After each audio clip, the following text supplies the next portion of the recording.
Please read. Yes, we're in Shamati, number 225, raising oneself. Listen to what it says. Raising oneself. This is what each one of us wants.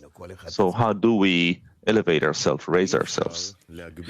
One cannot raise oneself above one's circle. Hence, one must nurse from one's environment, and he has no other way except through Torah and much work.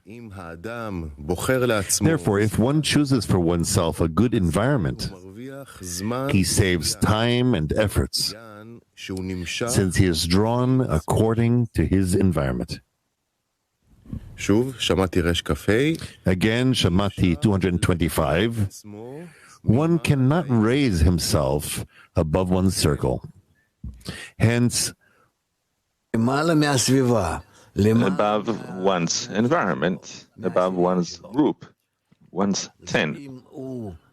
If he appreciates them to a certain extent, this is how he will be in the end. That is, he has to do whatever possible for them so that they will influence him. He has to do anything possible for himself in order to see them as great.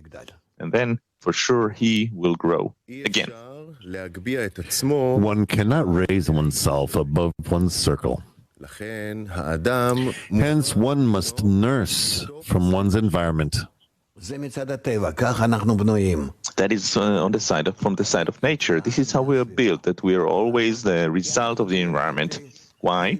Because we belong to the Kli of Adam Rishon. And I cannot be more than the Kli itself. And then it's primarily it's the nearby environment. And one has no other counsel but to go through Torah and much work.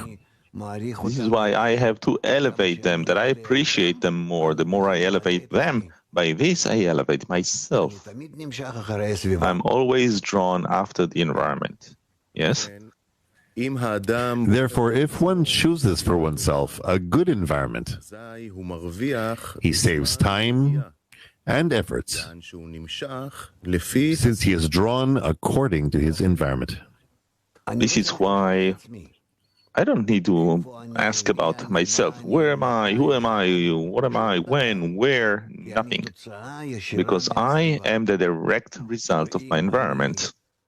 And if I'm concerned about raising them, making them greater, seeing them as more special, great, exalted, as much as possible, more in my eyes, then all of those qualities and goals, I will see them in myself. Or in other words, then through them, the Creator will shine on me. I will see in the connection between them when I'm concerned about it, and I imagine to myself in the intensity of the connection, which is already the upper light that is in them, I will see that indeed they are on greater and greater degrees. And in truth, we will discover that there was no shattering. It only occurred in our perception, in our eyes. And we exist in the world of Ein Sof. It all depends on how much I appreciate the environment.